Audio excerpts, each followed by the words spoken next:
Sejam muito bem-vindos a mais um Case Gastronômico e hoje, obviamente, último episódio desta temporada. Começamos o Case Gastronômico para trazer muito conhecimento, pessoas da área, informação. Lá atrás fiz pesquisa, queriam restauranter, queriam chefes, empreendedores. Eu trouxe todo esse combo e hoje não vai ser diferente. Quero agradecer Fruc Bebidas por todo esse apoio, por estar aqui viabilizando o Case. Quero agradecer também ProHub por ter recebido e ter entregue essa qualidade gigantesca episódio a episódio. E também equipe Paganini, muito obrigado pelo seu apoio. Eles continuam juntos para a próxima temporada de Case Gastronômico. Mas eu não quero mais me enrolar aqui, eu quero trazer ele, que tem uma história muito legal na gastronomia. Para quem conhece, acaba conhecendo há pouco tempo, assim, tu não tem aquela certeza, tu vai te aprofundando na história da pessoa e acaba descobrindo que a pessoa cresceu nesse meio. E ela viu de todos os prospectos possíveis. E hoje eles têm um case de sucesso, um baita case. Para quem conhece o nome Asiana, aqui em Porto Alegre, vai saber de quem eu estou falando. Porque eles começaram explodindo na praia e hoje tem uma operação sólida em Porto Alegre, muito bem falada, muito bem frequentada. E eu trago eles para conversar sobre projetos, sobre futuro, sobre passado também, para a gente entender qual é o segredo desse case. Muito bem-vindo, Joselito Last. Como é que estamos, querido? Bem, obrigado por me receber aqui hoje. Receber a mim, Joselito e o Asiana. O Asiana como um todo. Como um todo. Fico muito agradecido pelo convite. É um privilégio estar aqui comigo. E estamos aí, para conversar um pouco. Em pratos breves aqui, para falar para as pessoas. Nós nos conhecemos através de um amigo em comum e conforme eu fui me aprofundando, conhecendo o negócio de vocês, frequentando, eu me apaixonei, morei quase 2 anos na Ásia, então entrega muito do que eu conheci como produto, o ambiente, a atmosfera que tu entra nele, tu é sugado para dentro da Asiana, isso é sensacional. Só que a gente sabe que isso é uma construção, isso não surgiu da noite para o dia.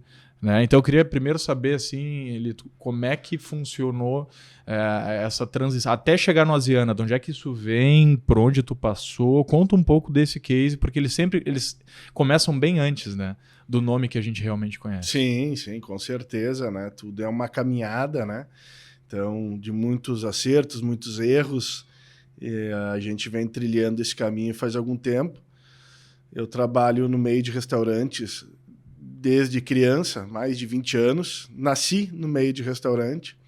Em Porto Alegre, aqui, tivemos restaurantes aqui da família desde a década de 70, início de 80, O primeiro restaurante da minha família foi fundado em 83. Perdão, o segundo em Porto Alegre foi em 83, quando eu nasci. Eu sou de 83. Então, eu cresci dormindo no banco da churrascaria, e crescendo ali, aprendendo, trabalhando na manobra, ganhando uns trocados com uns 5, 6 anos. Sim. Com 10 anos fazendo extra para ganhar R$10 lavando copo. E assim a gente foi aprendendo um pouco. E naquela época sempre se aprendia que para trabalhar em restaurante você começava a partir de todos os setores, Então primeiro você começava limpando o chão, lavando o copo, indo por setores, aí você ia crescendo na empresa, mesmo sendo também da minha família, sempre era a mesma metodologia. Sim. Então, nós trabalhávamos, então era sempre uma alegria tu crescer dentro da empresa. Então agora limpei o chão, lavei o copo, aí assumi a chefia de bar, agora vamos para aprender a passar carne, então você vai aprender a ser açougueiro, a espetar a carne, após você vai passar a carne. São diversos tipos de carne, são 20 cortes. E aí tu vai por qualificação, começa passando carne, para tu passar a linguiça e o frango. Sim. Que é só baixar. Bom, depois você vai passar um corte que sai mais líquido. Então vai para o vazio, aí vai para a maminha. Aí quando chega no ápice, aí você vira o picanheiro. Você passa a picanha. Aí tu é o cara vai galgando na hierarquia dentro do negócio, tu tem esse nível técnico de aprendizado também. E isso em todos os setores, Então você passa pela cozinha, mesma sequência, aí você vai para o salão, o garçom, aí a recepção, o caixa.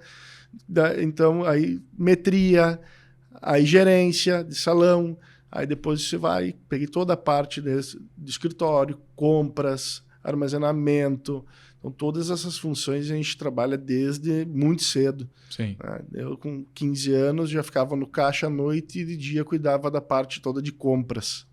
Na época que nós tínhamos, hoje nós temos todos os sistemas, né, para nos ajudar, nos auxiliar. Antigamente nós tínhamos as gavetas, né, com todas as fichas técnicas de cada produto. Os Almox. E aí botava ali o valor e o dia da compra de cada produto e fazia um leilão semanal. Vinha todos os fornecedores determinado dia. E aí nós fazíamos, hoje eu quero arroz, preço de cada um. Fazia um leilão, aí selecionava o vendedor, de ti que eu vou comprar, que tal. E a carne sempre vinha de 2 a 3 vezes por semana no caminhão, a gente escolhia dentro do caminhão o produto. Se não tivesse de acordo, voltava. Então esse acompanhamento a gente aprendeu desde muito cedo, né? Sim. Sim. Isso que faz a gente, né? É um aprendizado muito grande que faz a gente poder tracionar mais. Né? E me conta uma coisa, Lito, a operação ainda existe? Como é que funcionou essa história da churrascaria? Quantos anos de churrascaria? Porque a gente sabe que também, dentro dessa construção, não foi da noite para o dia que tu saiu lá do auxiliar para ir cuidar de um caixa e compra. Que eu comecei muito cedo mesmo, né? Então, eu com 15 anos já comecei cedo na churrascaria que nós tínhamos aqui. Sim. Nós tínhamos 2 aqui de família, com outros sócios, né? E meu pai faleceu muito cedo, tinha 5 anos. Então, a gente já teve que automaticamente... Meu irmão ia assumir responsabilidades. E com 18 anos eu já gerenciava a casa aqui, mas saí fazer uma temporada em São Paulo também. Fazer metria de uma outra casa muito grande em São Paulo. Então, foi um conhecimento muito bom. Novas técnicas, novos aprendizados, novo perfil de cliente. Sim. Eu também fiquei 1 ano em São Paulo, com 18 anos. Depois regressei, voltei para cá de novo. E aí continuamos. E nesse passar de tempo, agora faz uns 12 anos atrás, nós saímos dessa operação que nós tínhamos e a gente começou a alçar outros voos aí. Né? Outros voos, pode crer. Mas foram, então, alguns anos de... Não vou fazer conta que vai ficar feio aqui, mas chegou a quase 20 anos de jornada ali, então... 15, sim, a casa durou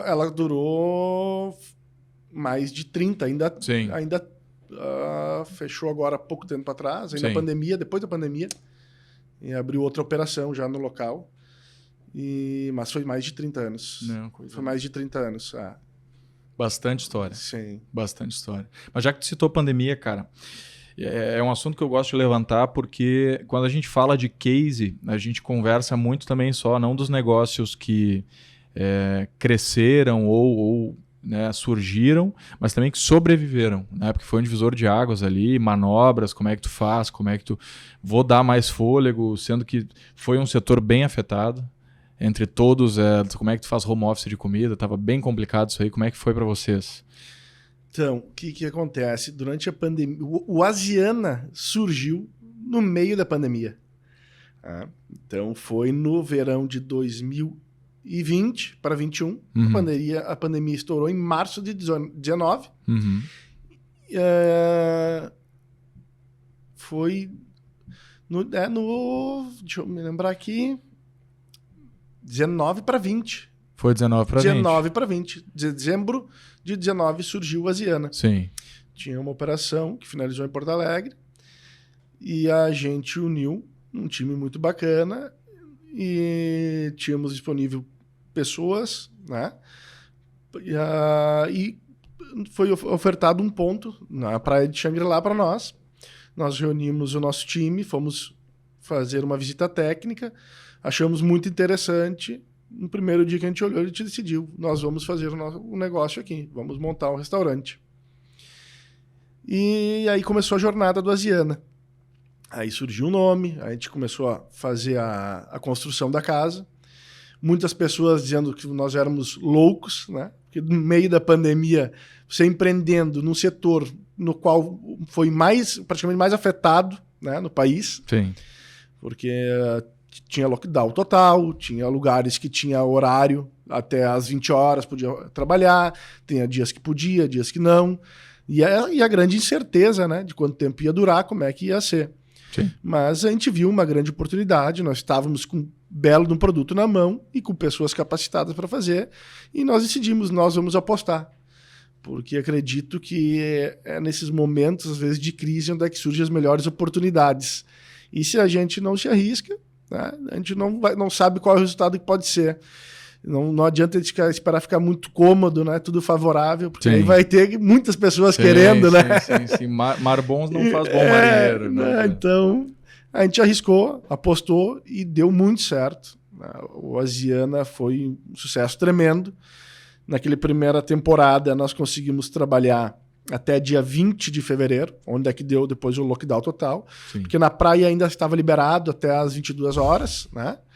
E não podia, tinha algumas restrições de espaçamento de mesa, todo o critério do cuidado, né? Manuseio, máscara, álcool. Nós tínhamos todos esses cuidados, mas Porto Alegre não podia.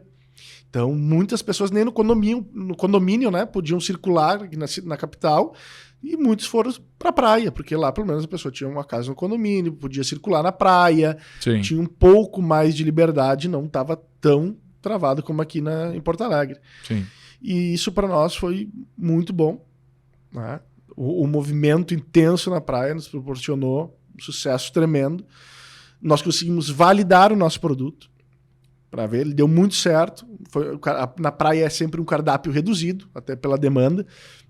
E ali serviu como um laboratório. E deu muito certo. Devido ao sucesso que fez, a gente falou, porra, a gente precisa levar isso para outro lugar. Sim. Então nós precisamos fazer isso aqui agora, replicar. Então nós estávamos cogitando alguns lugares para abrir. Nós pensamos até em primeiro momento, nós estávamos para abrir em Gramado. Então a gente fez um estudo de mercado, um estudo da cidade, e nesse meio do caminho surgiu a oportunidade aqui em Porto Alegre, no prédio onde estamos hoje, na Dinarte Ribeiro, na Galeria Casa Prado. Então um grande amigo nosso, o Beto Levin, que é o proprietário do prédio, já tinha uma operação de restaurante há uns 4, 5 anos atrás, onde ele fechou e deixou o imóvel fechado, que a intenção dele não era mais locar para estabelecimento de restaurante. Sim. Mas conseguimos conversar com ele e ele, para nós, ele nos cedeu o espaço, fizemos uma parceria muito boa e ali estamos muito bem localizado, um baita de um parceiro e, graças a Deus, fazendo um grande sucesso. Né? Um baita trabalho. Então...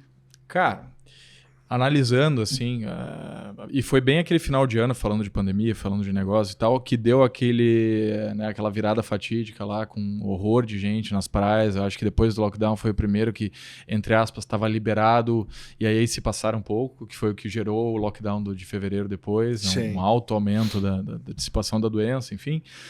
Só que ver que mesmo nesse período vocês conseguem uma boa atração de público, a galera tá sedenta pela experiência, pela entrega, que a gente vai entrar num ponto forte de vocês, que é isso, e vocês conseguem proporcionar isso, né, e pegar essa atração de público para gerar outra casa, porque para quem tem negócio de gastronomia sabe que uma coisa é você abrir um negócio que você acredita muito e tem que investir muito tempo, fazer muita força para que as pessoas cheguem até o teu negócio e consumam o teu produto, gostem e retornem, né? Então é aquele estímulo A. Só que vocês conseguem abrir um negócio. Eu não lembro se na época vocês chegaram a fazer muita campanha ou se basicamente o negócio aconteceu, entre aspas, né? Porque a gente sempre faz uma forcinha. E eu só sei que estourou, cara. No primeiro ano eu já se ouvia falar muito, já fiquei curioso para conhecer, no segundo ano. Então isso foi também uma construção, mas eu tenho certeza que não só daquele ano ali disseram, não, vamos abrir um negócio. Isso vem com o teu know-how, quanto foi metro em outros locais, como é que se construiu o conceito? Isso é papo de bar, isso já estava engatilhado para acontecer? Como é que surgiu o conceito Oasiana?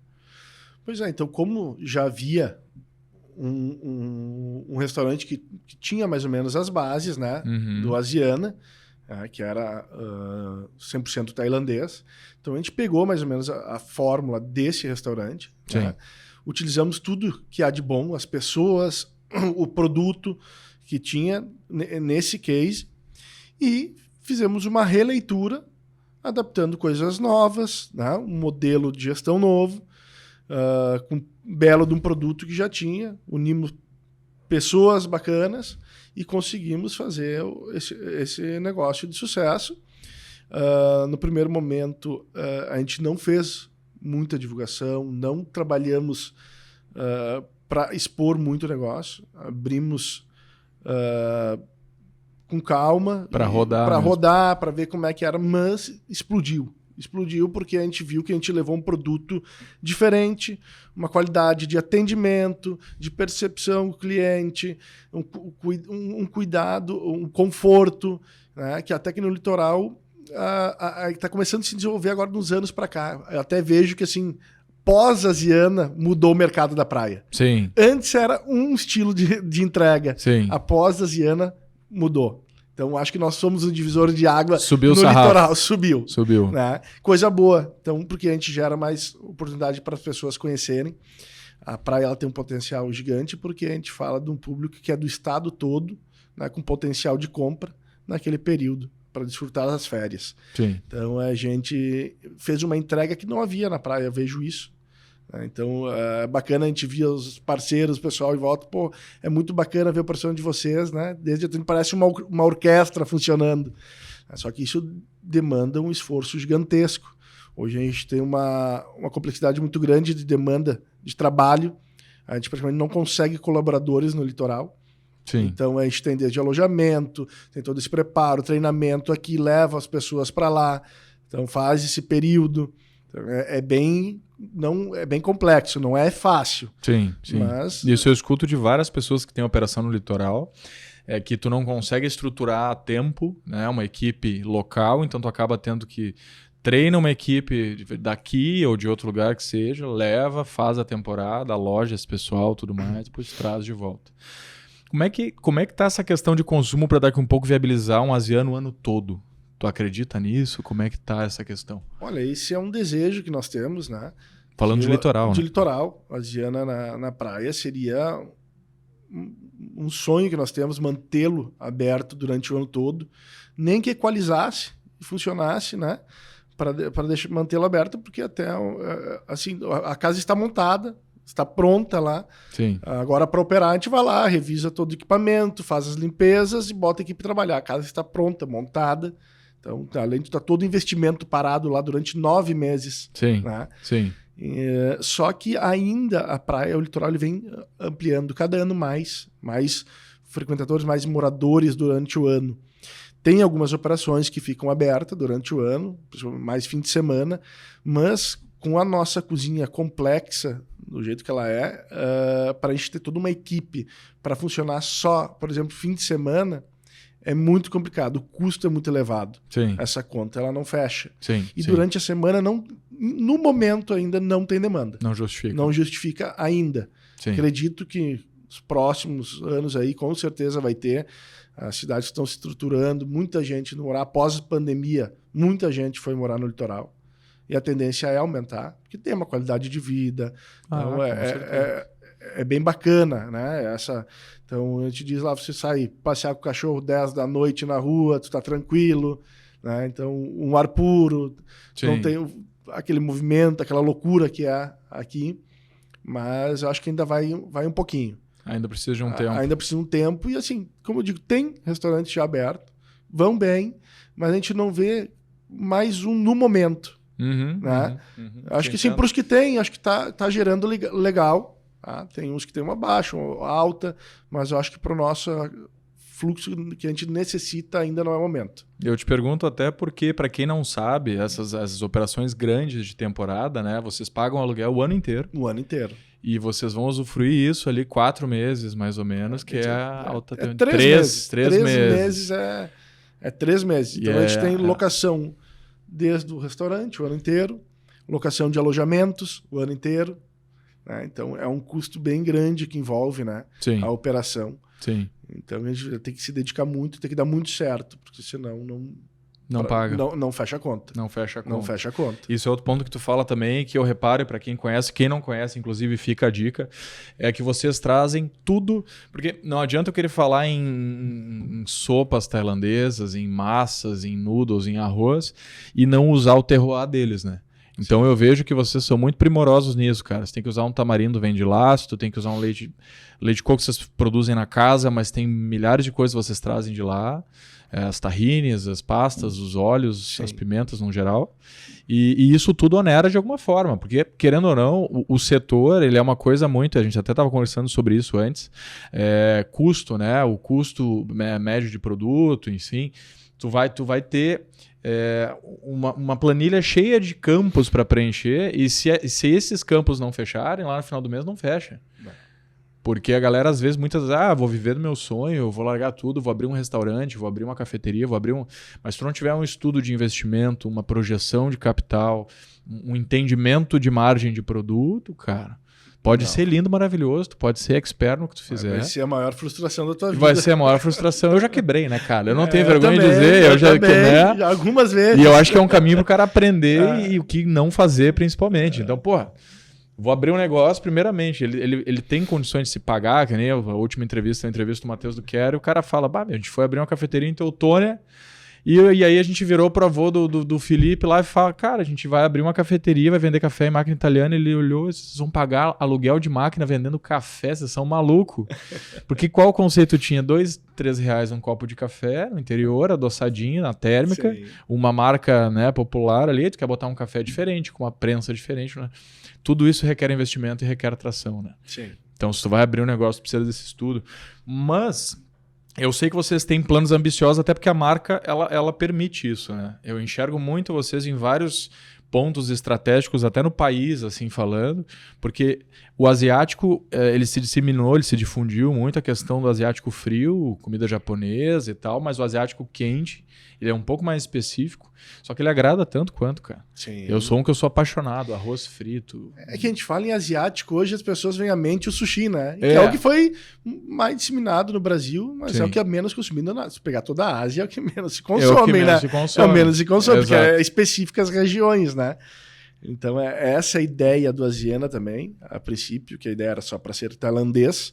A gente falou, por que só tailandês? Então, a gente tem, né, também o Vitor, o nosso chefe, nosso sócio lá, também operador, que ele partiu dessa ideia, vamos agregar outras regiões da Ásia.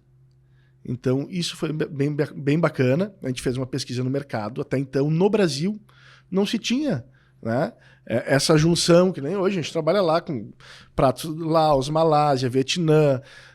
Então, a gente faz essa junção de culinária que realmente não tinha. No Brasil, não tinha. Nós somos os pioneiros. É recente, mas nós fomos um dos pioneiros. Sim. Tanto saiu uma matéria na Veja também, para nós, com outros 3 restaurantes no Brasil que começaram depois na nossa empreitada. Então isso também foi bacana, que essa mescla, né, dessa culinária que tu conhece muito bem e era muito pouco explorada. Então deu muito certo, então se fala muito hoje, a gente vê outros cases surgindo no Brasil, depois da nossa vinda. Sim, enxergando a oportunidade. Que são produtos maravilhosos, que nem tu diz, a gente também, nossos insumos, a maioria são importados, que a gente traz. E é interessante que nós estávamos falando antes, voltando um pouco de pandemia. A pandemia também teve mais esse problema da importação dos produtos. Nós somos muito rigorosos desde as marcas, a gente faz os testes, então a gente não muda dos insumos das marcas que a gente traz. Teve produtos que a gente teve que comprar, para ter noção, no Mercado Livre, pagar 10 vezes o valor para conseguir manter o padrão. Sim. Né? E isso são coisas que você não prevê. Né? Sim. Então, cara, trancou no porto, não veio, o caminhão pararam, não vai vir o produto. Os contêineres saltaram de 2 para 10 mil dólares. Como é que eu faço? Né? Então eu tenho que ter uma previsibilidade, tentar sempre estar na frente para não deixar faltar, não contar com a sorte, né? E arcar com esse custo. E tu não tem como estar passando toda hora para o teu cliente, né? Então, Se agora o mercado está querendo equivaler os custos que assumiu pós-pandemia, está sendo agora, cara. Sim. De tu calcular um CMV justo, uma margem decente, sobrar um dinheirinho. De novo, para quem está em casa e não sabe, a gente está falando de calcular a precificação do seu cardápio. Primeira coisa, gente. E aí eu quero apontar que isso é importante demais. Macarrão não é tudo a mesma coisa. Você de casa, menino, menina que está assistindo a gente, espaguete não é só porque é espaguete que da marca X da marca Y é igual. Muda a farinha, muda a estrutura, muda um monte de coisa. Isso também no caso deles. Eles usam lá os noodles de arroz, eles usam grãos específicos, usam molhos específicos. Cara, muda completamente. Sim. E aí isso é uma coisa que eu defendo muito, porque assim, ó, se eu vou te vender um produto e esse produto tiver oscilação, como é que eu vou saber que hoje eu vou ter a sorte de consumir o mesmo produto que eu tive da outra vez? Sim. Né? Que é o que acaba categorizando muitas vezes essas premiações, Estrela Michelin, quem ganha, quem não ganha. Cara, tu tem que voltar no lugar e tem que estar do mesmo jeito. Daqui um mês, daqui um ano, daqui 10 anos. Entregar aquele prato, se tu tem um clássico no cardápio, o teu mesmo fornecedor. Da carne, da base do molho. Porque senão tu vai perder constância. Seria a mesma coisa a gente falar de uma grande, né, de uma Nike da vida e os caras da noite pro dia mudar o fornecedor de solado. Não vai dar certo. Não vai dar certo. Vai ficar diferente. Tem que testar, exato. Tem que testar, tem que ver se adapta. No mínimo vai ficar diferente. Então isso é muito importante. Me diz uma coisa, Lito, qual o plano hoje, sendo bem ambicioso, botando a Ziana na mesa, porque, cara, eu sei que vocês têm um grande potencial de marca, eu vejo que vocês têm boas afiliações, bons parceiros, bons clientes. Qual que é a ambição de vocês como marca? Como marca, a gente tem sonhos grandes, né, como a maioria, mas para ser escalonado tudo tem que ser bem estudado, com calma. E assim, a gente vê o Asiana hoje nas principais capitais do Brasil. Isso a gente com certeza imagina e projeta isso. E tudo requer também de oportunidades. A gente diz, né, hoje parte do princípio para te montar um negócio, tu vai ter que ter custos adequados condizentes ao negócio. Sim. Então hoje um grande impeditivo, né, que a gente tem que ter muito cuidado são os valores de locação, né, ocupacionais. Esse hoje é um divisor. E a localização adequada para o negócio. Então, hoje, o que é a oportunidade? Né? É você ter um ponto adequado, de boa visibilidade, de boa circulação, um bom público, com custo justo. Então, isso é o que mais trava. Mas, sempre quando surgir a oportunidade, com certeza a gente não vai deixar passar. Mas, às vezes, leva um tempo, né? E esse é outro ponto também, né, cara? Às vezes a oportunidade ela é meio ambígua. Ela não é só o lado bom da coisa. Surgiu um investidor, querem abrir um negócio, tu vai analisar. Não. E o risco disso? Você está, além da tua pessoa, tu está colocando outras pessoas em risco, né? Exato. Aí tu está botando tua credibilidade, o investimento de outros. Então tem que ser muito com o pé no chão, tem que ser muito certo. Né? E saber o que está fazendo. Por isso tem que estar no local certo. Pode se construir um ponto? Pode também. Mas isso requer também mais tempo. Né? Tudo tem um... Nada é tão fácil, né? Sim. E quando a gente fala de investidores, quando a gente fala de outras pessoas, a gente tem que pensar com muito mais carinho, mais zelo ainda, né? Dinheiro de terceiros, né? Só fica aquele receio. Eu tenho o dobro de obrigação de fazer dar certo, porque não é só o meu que tá na isso. E me diz uma coisa, Lito, assim, dentro do contexto, o que tu acha que é o diferencial do Asiana quando a gente fala de experiência do cliente, quando a gente fala de, que nem eu falei ali da questão do ambiente atmosférico, que tu entra, vocês abraçam a pessoa dentro daquela ideia, até também ressaltando a questão de cardápio, né? Pô, eu chego num lugar que eu encontro um sambal, que para quem não sabe é um molho apimentado indonês ali, dos povos malês também, enfim. Então são coisas muito atípicas de se esperar e que vocês entregam com, eu tenho que dizer, com maestria, cara, porque, de novo, no Brasil, eu não tive experienciação tão próxima ou tão boa quanto o restaurante de vocês. Então, tu acha que é esse o segredo? Tu tem alguma dica a mais? Porque a gente sabe que isso aqui é para isso, né? Sim. O case ele surge para a gente dar conhecimento, quem vai usar, que saiba usar com moderação. O Asiana, o que é o Asiana? O Asiana é um conjunto de fatores, né? Então, ele diz, a gente tem uma culinária muito bacana, bem diferente para muitas pessoas, né? Essa junção de alquimia, de sabores, né? Esses produtos diferentes que muitos não conhecem, aquela picância, aquela cor. Então, isso é muito bacana, isso instiga as pessoas, ela explora o paladar das pessoas, mas não é só, como eu digo, restaurante não é só culinária. Isso é um quesito primordial, né? Se você não tiver uma comida boa, nem arranca, não pense, né, em fazer um restaurante. E se você tiver uma comida ótima, pense muito antes de abrir um restaurante, porque a comida é o básico. Né? Hoje ele é o básico. Você é obrigado, é o mínimo, né, que você tem que ter. Né? Mas a gente sabe que não é muito o que acontece. Mas hoje você tem que ter um diferencial, um produto de extrema qualidade.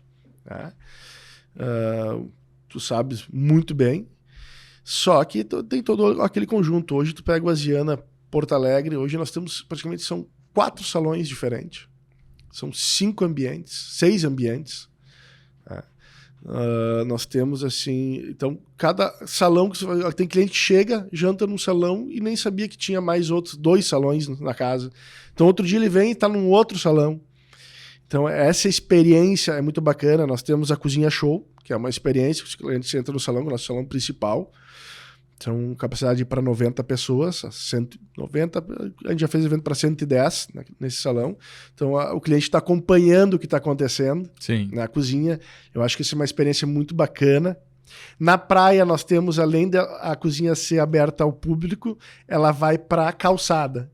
Então as pessoas que estão passando na rua estão vendo. Chega a ter noite com 50 pessoas na calçada olhando para a cozinha funcionando. Então isso é muito bacana, né? Isso instiga o cliente, está acompanhando, está vendo o que está acontecendo, o fogo pegando, então isso é bem bacana, né? Sim. Então todos os nossos insumos à mostra do cliente. Então, que nem diz, antigamente se botava a plaquinha, venha conhecer nossa cozinha. Nossa cozinha já é aberta ao público, a cozinha está aqui. Está integrada junto, né? Sim. Nós temos um outro salão, pé direito duplo, aí de uns 7 metros, onde nós mandamos fazer um barco também todo em bambu e tecido. Então, nós temos uma bela recepção, nós temos a outra parte onde fica o bar e a adega, nós temos agora mais um garden para 25 pessoas, ficou muito bacana, nós temos mais a área externa. Então, cada ambiente que você vai, ele é diferente, parece que você está num restaurante diferente. Te proporciona um momento diferente. Te proporciona um momento diferente. Então, a gente tem muito cuidado hoje, que é primordial, que a gente vê pouco atendimento. Se fala muito em atendimento, mas é pouquíssimo praticado hoje. Sim. Porque o atendimento hoje é muito máquina, né?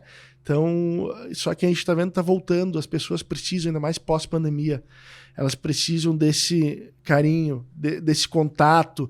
Que a gente diz, o cliente vai no restaurante, ele vai para ser feliz, ele vai para chorar, ele vai para dividir as coisas, ele vai... Então, aquilo ali é um momento de entretenimento, de descontração, de alegria, de tristeza, é de tudo um pouco, né? Eu digo, encher a barriga, qualquer esquina, tu enche a barriga. Exato. Então, é um conjunto todo, né? Então, a gente tem esse cuidado do cliente desde a chegada, na recepção, no cuidado no atendimento à mesa, na venda, né? Então, no serviço todo, né? E a gente sempre se faz presente. Sempre tem uma referência dentro da Asiana. Sim. Né? Então, tu vai sempre chegar, tu vai ter sempre um amigo ali, né? Não é só o atendimento que sempre a gente busca com melhor excelência, mas sempre vamos ter alguém de nós ali fazendo aquela chama cada vez, mantendo acesa. Aquela hospitalidade, né? Sendo o anfitrião do Asiana, que também, para mim, é um dos pontos principais de vocês. Que você pisa no Asiana, você vai encontrar um rosto familiar, você vai cumprimentar pelo nome, porque você vai lembrar porque você foi muito bem recebido, muito bem atendido. E aí isso começa a amarrar o contexto. Quando a gente fala de momento de cliente, isso é uma coisa louca, né? Porque, é que a gente falou, vai ter um momento que a gente vai estar ali atendendo um casal e ele está pronto para pedir ela em casamento. E daqui a um pouco vai ter um momento que ela está pronta para pedir o divórcio. E são situações diferentes no mesmo dia, dentro de um mesmo ambiente. Sim. E você foi escolhido para aquele momento, independente... Que é um momento, às vezes, que vai ficar marcado para a vida inteira. Que vai ficar marcado para a vida inteira. Dentro do teu estabelecimento. Então, a tua responsabilidade em entregar a melhor experiência da melhor forma possível, ela é crucial, porque muitas vezes você vai salvar uma noite terrível ou vai agregar uma noite positiva, enfim, vai entregar o que a pessoa foi lá procurando, né? Com certeza. E isso é o tipo de sentimento que eu tenho quando eu sirvo pessoas, porque a gente está ali, isso é uma coisa que a gente conversa muito em comum, que a gente está ali para servir. Sim. Né? O restaurante, o hotel, o que for, a gente oferece momentos, a gente oferece experiência. A experiência ela não consiste em botei uma palmeira na frente da minha loja, agora venha viver a experiência da palmeira. Não é isso, não é só isso. É o contexto, é a palmeira, mas é a receptividade havaiana, e aí tem que ter a vibe. Isso falando de negócio, de business, viajando aqui. Sim. Né? É todo aquele contexto. Como que vocês pegam uma coisa, e isso é engraçado agora, porque depois até conto tua história, tua experiência na Tailândia lá para comer. Como é que vocês pegam uma cozinha completamente insalubre e transformam num negócio de primeira, de restaurante Michelin? Que para quem não teve experiência, pessoal, comer na Ásia é uma experiência à parte, viu? A gente desafia de todas as formas a Secretaria da Sanitária ali. Fazer uma visita lá. Eu convido a todos, inclusive da vigilância, a conhecer a Ásia. Vocês vão ficar um pouco mais tranquilos quanto ao Brasil. Mas como é que vocês conseguiram isso, cara? Tipo, vamos padronizar uma coisa que, de certa forma, como brinca do X, né? O sabor tá na sujeirinha da chapa. E como é que funciona isso? Vamos levar para lá e vamos deixar redondo. Assim, primeiro que aqui no Brasil a gente segue regras muito bem estabelecidas e rígidas, né? Comparado a outros países. Sabe, morou lá, eu tive fazendo um tourzinho curto, né? Pela Tailândia, e é inacreditável o processo deles. A gente se sente desconfortável em alguns lugares porque eles não têm cuidado nenhum com manuseio, com nada, né? Sim. Então aqui a gente tem o maior cuidado possível em tudo que a gente faz, e a gente se presta a ter o maior cuidado, porque a gente sabe que pode acontecer com mau manuseio, com contaminação cruzada. Então a gente faz todos os testes, a gente tem a nutricionista que nos acompanha, nós temos alguns molhos, a gente manda para o laboratório, a gente faz os testes. Agora temos a geleia, já está há 3 meses no laboratório, estamos vendo o tempo de validade para daqui a pouco poder comercializar. Tudo que é necessário para a gente estar enquadrado da melhor maneira possível e talvez até à frente a gente faz. No litoral sempre é bem interessante, porque no litoral é um pouquinho mais bagunçado, né, o negócio. Sim. E sempre quando a vigilância vem nos visitar, eles falam, né, pô, por que os outros não são que nem vocês, né? Então isso é muito satisfatório, porque muitos falam, pô, eles cobram muito, são ruins, mas a gente tem que imaginar assim, né? Se a gente se propõe a fazer um negócio e lida com alimento, que alimento é a saúde, você tem que ter o maior cuidado possível. Se a vigilância te fala que tu precisa de uma coisa, faz 2 vezes o que eles estão te pedindo. Assim, não vai ter esse problema com a vigilância e o pior, não vai ter problema com o teu cliente. Tu está lidando com a saúde do teu cliente. Exatamente. Então, alimento é saúde. Então, a gente tem que ter muito cuidado. Então, a gente sabe que estando na temperatura errada, fazendo o manuseio errado, isso pode ter uma consequência. E a gente busca sempre se aprimorar e ter o maior cuidado para não acontecer. E essa imersão, Lito, que vocês fizeram de... Né, o chefe foi lá, o Vitor foi, depois vocês foram, eu vejo que volta e meia onde vocês está lá. Dá uma volta lá, vai comer um negócio, vai ver a movimentação. Eu pratico da mesma ideologia, que eu acho que se a gente quer falar de outro lugar que não o nosso, porque isso é uma loucura, né? O que eu conheço aí de chefe e conhecido e amigo que, vou abrir um italiano, vou abrir um... Nunca pisou no lugar, não conhece a cultura local, aí se baseia em informações traduzidas e coisas, vai lá e bota um negócio. Não, vocês tiveram todo o researching, foram atrás de pesquisa, de estruturação, vamos falar de cultura, vamos lá, vamos ver como é que é, É importante, cara, é imprescindível, na verdade, essa pergunta. Acredito que sim. Acredito para nós Sim. Né? E acredito que para todos deveria ser. A gente tem que buscar esse conhecimento, né? Até para ver como é feito, o que tu podes dali melhorar, porque a gente sempre busca uma referência, né? E melhorar ela, né? Sim. Não é para fazer a mesma coisa. Sim. Então, isso é muito interessante, até porque se tu trabalha com um determinado tipo de culinária, é muito interessante. Tu precisa saber, ter a história, saber que contexto, como é que surgiu, de onde vem, como é feito, porque é que nem eu digo, o cliente quer a experiência e ele quer essa história. Ele não quer só comer a comida, ele quer saber o porquê, como, quando, aonde, né? Por que é feito na wok, né?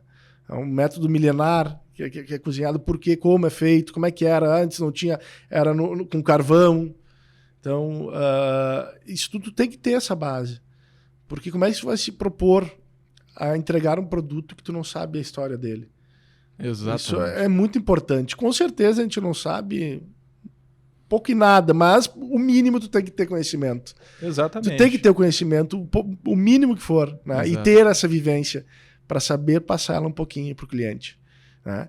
E isso também é muito interessante, que a gente teve lá, e que nem eu ouso dizer, que se a gente abrisse em Bangkok, o Asiana, nós seríamos muito felizes. Porque uma das coisas que eu reparei na maioria dos lugares que a gente comeu, que a gente sabe que a gente pega o arroz frito, o pad thai mesmo, são comidas de rua deles, né? Uhum. E são muito bons, mas eles, por exemplo, o insumo que eles usam é um insumo, na maioria dos lugares, é um insumo que é baixa qualidade. Sim. A gente importa deles o insumo, a matéria-prima de melhor qualidade. E com certeza lá talvez não consiga usar, porque o custo é muito baixo, né? Exato. O prato a lá moeda local, a comida local é muito barata, né? Então a gente importa o suprassumo deles e faz. Então a gente consegue elevar, na maioria dos restaurantes a gente conseguiu elevar a característica do prato. Tem alguns, com certeza, que a gente não consegue chegar. Né? Então, que eu sou apaixonado pelo arroz moti aqui, a gente não consegue transmitir aquilo lá, porque assim, pega a manga deles. É fora do comum, aqui não tem. Sim, não é outra tem. variação. É outra coisa. Né? As frutas deles são excepcionais, né? Eu acho que o terroir deles, Sim. que dá aquela doçura ser igual à fruta. Então não tem como transmitir isso aqui. Mas a gente é muito feliz na culinária que a gente transmite aqui. E esse ponto que tu falou, cara, de o cliente ele não quer só encher a barriga, né? Tem aquela música, a gente quer comida, diversão e arte, a gente não quer só comida. Eu acho que é muito sobre isso quando a gente fala de experiência, e eu até gosto de citar bastante, tocar bastante nesse ponto, porque, de novo, a experiência ela consiste em uma história bem contada, do início ao fim. Então é você ambientar da forma correta, é você entregar da melhor forma, porque daí, se tu for pegar o padrão de atendimento asiático, é um sorrisão no rosto e vai esperar o tempo que for, porque é isso aí, mas pelo menos tu tenha, né, vocês têm esse diferencial que é o cuidado no passo a passo, é um restaurante sofisticado. Mas tem que ter aquela amarração bem feita da história e da onde vem, do porquê que vem, do porquê que é assim.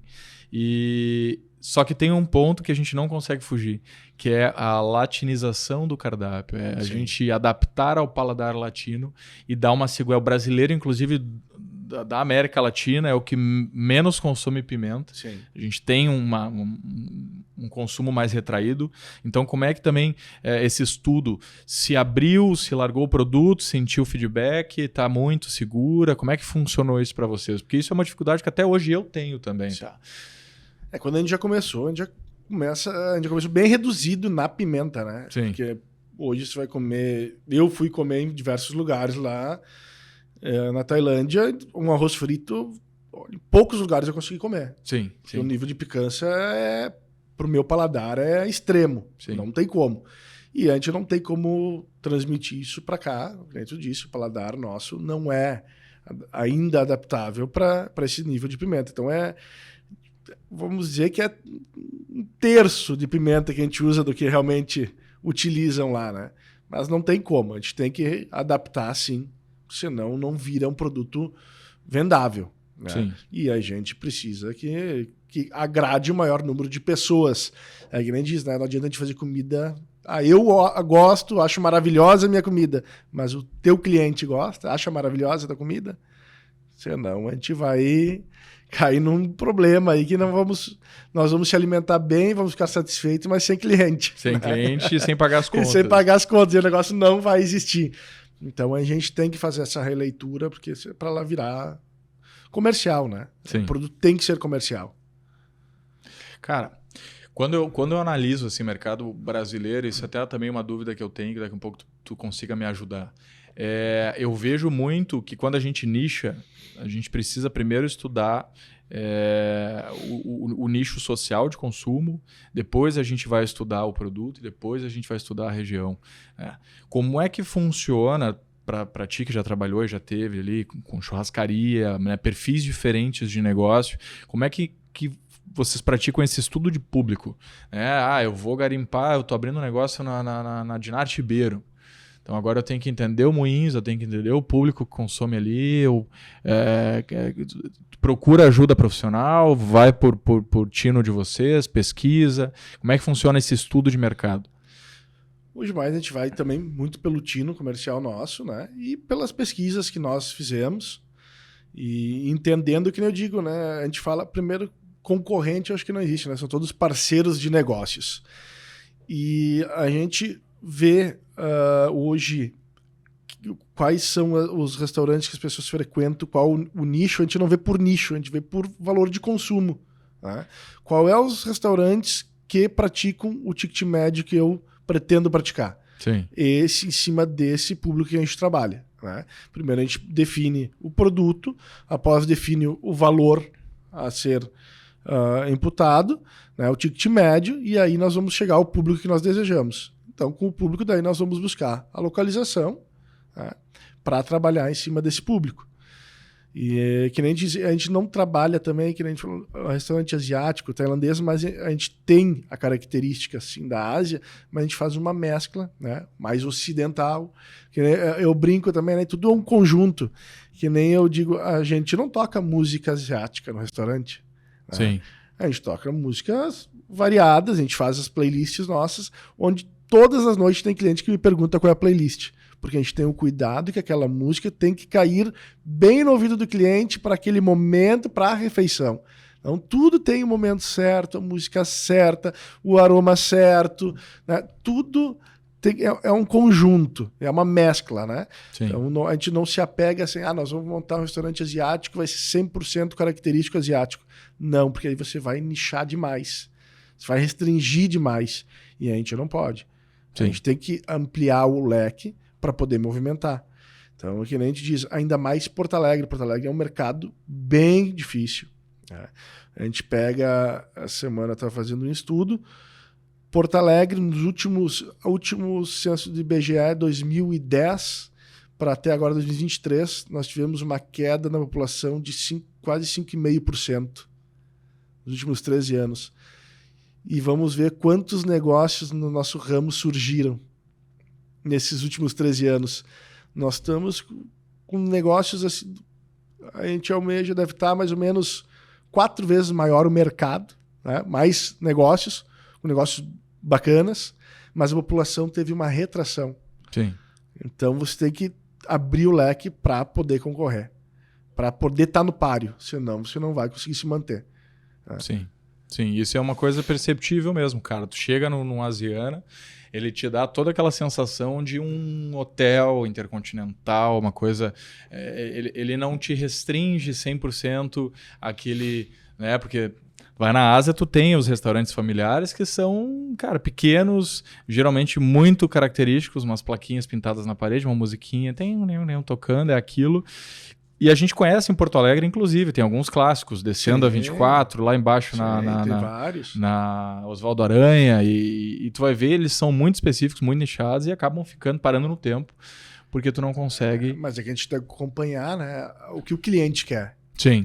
Não, a gente precisa, que não digo, o que o nosso patrão quer? Essa é uma baita. Nosso patrão é o cliente, né? Essa é uma Ele que faz o negócio funcionar. Então, que nem eu tenho dias que eu tenho um evento corporativo, um aniversário de 15 anos, tenho um noivado, eu tenho o avô, o neto. Então, eu tenho uma mescla muito bacana, né? de faixa etária, de Sim. idades e de momentos, né? Sim. De vida das pessoas. E a gente conseguiu fazer isso na Asiana, isso que é muito bacana. Tem o pessoal que está indo lá para jantar para depois ir para uma festa, tem as pessoas que estão indo assistindo uma palestra, que a gente hoje faz muitos eventos corporativos, tem outro que está comemorando o aniversário, a bodas de ouro, e às vezes isso acontece tudo numa noite só. Isso é muito bacana. Né? O ambiente que a gente conseguiu formar.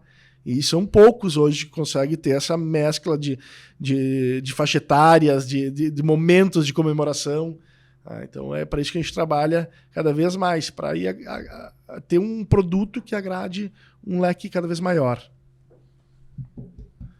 Cara, traduzindo público, traduzindo consumo, o que tu enxerga hoje de mudança? O que eu sinto, tá? As pessoas estão ficando mais abertas a experienciar coisas que antigamente... Por exemplo, quando eu voltei de São Paulo há 5 anos, 6 anos atrás, não se comia polvo em Porto Alegre, ou pelo menos não estava se tendo hábito. Quem queria e procurava um lugar específico, ia lá, sei lá, no Xavier comer polvo, porque servia não sei quantos anos e tal. Mas tu não tinha o hábito de... tu vai no restaurante, tem polvo, vou pedir polvo. Pato, a mesma coisa, enfim. E a gente insistiu, cara. Daí tinha o que eu chamo de identidade, né? Que a gente levanta uma bandeira e diz, não, esse prato aí mesmo que não venda eu quero ter, porque ele vai transmitir alguma coisa que eu quero e vai levar adiante, enfim. E aí foi, não vendeu no primeiro mês, não vendeu no 6º mês, aí começou a ter uma atração, passou o primeiro ano, eu saio dali já vendendo uma boa quantidade. Hoje eu vendo eventos, enfim, o consumo de polvo aumentou absurdamente. A galera gosta de polvo de diversas formas. Como é que tu entende isso também traduzindo perfil de consumo? Para onde é que tu acha que está indo? Tu acha que é tendencioso por rede social, por internet? A galera realmente está experimentando mais? Como é que está isso na tua cabeça? Assim? São vários fatores, mas um que eu vejo que é mais constante é as experiências das pessoas muito em viagens. As pessoas viajam muito, conhecem culturas novas, e eles querem, depois que quando voltam, se familiarizar com aquela cultura que eles tiveram. Então, hoje o turismo cresceu muito, né? E cada vez mais, e as pessoas cada vez passam mais tempo quando podem fora do país, tirando férias, né? Passeando. E isso vai trazendo uma nova cultura, novos hábitos, né? E com certeza, com a persistência, né, Marco? Que a gente falou, tu bota o produto, não, vai que é bom, experimenta. Porque se na primeira tentativa, na segunda que tu fizesse, corresse, não ia virar, né? Sim, sim. Então, eu acho que as pessoas, cada vez mais, elas estão com o leque mais aberto, fora que a instrução cada vez chega mais fácil na informação, hoje por redes sociais. Aí hoje, eu vi o fulano postou tal coisa, pô, mas vou ter que experimentar. Hoje está induzindo muito, né? Sim. A gente tirou aquela viseira, né, que a gente tinha, que só olhava ali, então era só o que dá na televisão e aquilo ali que eu sigo. Não, hoje é muito amplo, né? Você pega o celular, você tem acesso a qualquer parte do mundo e aquilo ali vai te instigando, o teu cérebro vai olhando, vai acompanhando e eu também quero conhecer, também quero degustar, quero saber o aroma, o sabor, que experiência eu vou ter. Então isso, né, foi abrindo um campo muito grande, que deu oportunidade para muitas pessoas e cada vez mais, né? Sim. E acho que aí vai da gente sabendo como chegar no cliente. Né? Não o cliente diz, vou fazer um arroz frito, vou fazer igual da Tailândia, vou encher de pimenta. O cliente vai degustar uma vez, nunca mais volta e vai falar mal do teu produto. Sim. Pô, mas eu transmiti a realidade do que é o prato. Tá, mas tu tem que fazer a leitura de onde tu estás. Então tu vai ter que sim trazer o produto, tu vai trazer o povo, mas tu vai ter a característica de consumo da região que tu está. Senão tu não vai vender. Uma tradução quase, uma leve tradução. Pega e... Aí tu vai introduzindo. Aí o teu cliente vai adquirindo aquele perfil. Aí que eu tenho clientes hoje que pedem um curry, que já é extremamente picante, e fala, cara, eu quero mais pimenta. Caramba, meu. Conhecemos o maravilha. Sim. Só que são raras exceções pontuais. ainda, elas são pontuais. Sim. Cara, eu não sei você de casa, mas eu tô com um monte de insight bom aqui, porque quando a gente conversa com quem faz no dia a dia e começa a perceber que algumas similaridades, e até fica a dica ali, se não conseguiu ver todos os episódios, depois dá uma olhada. Todos os cases que eu trouxe nessa primeira temporada têm características similares de visão de negócio, de entendimento de público, principalmente de que a gente está aqui para atender necessidades e demandas. Porque isso tudo é importante. Porque quanto mais eu me vejo dentro da área, cara, eu vejo duas coisas, né, que acontece muito no ramo gastronômico e até por isso que se cria um abismo entre o chefe de cozinha e o empresário, enfim.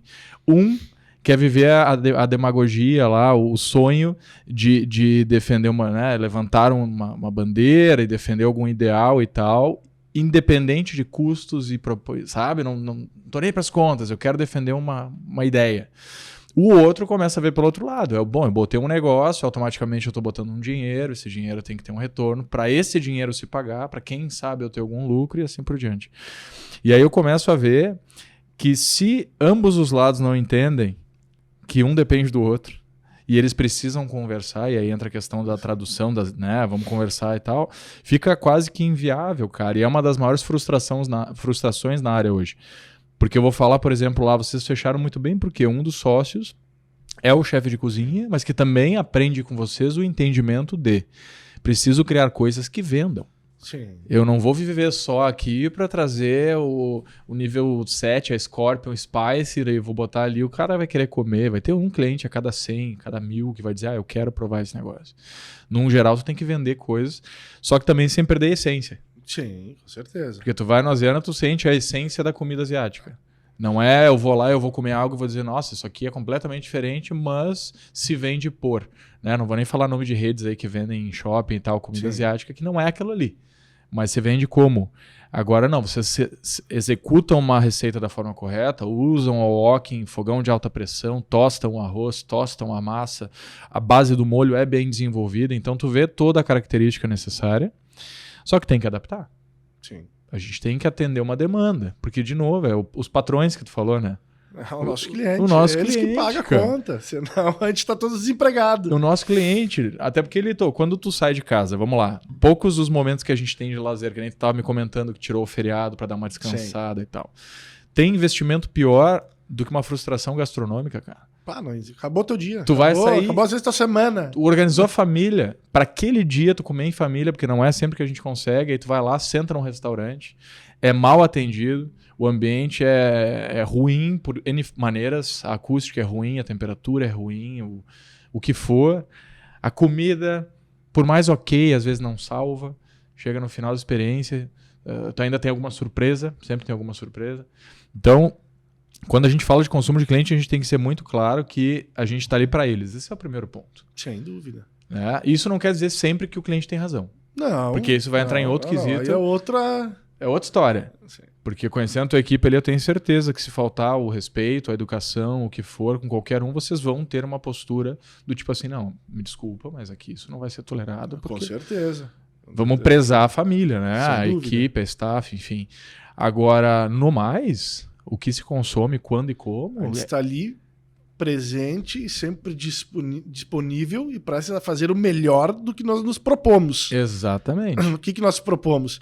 Ao cliente ter uma experiência fantástica, uma excelente de um produto, de uma comida, bebida, um serviço impecável.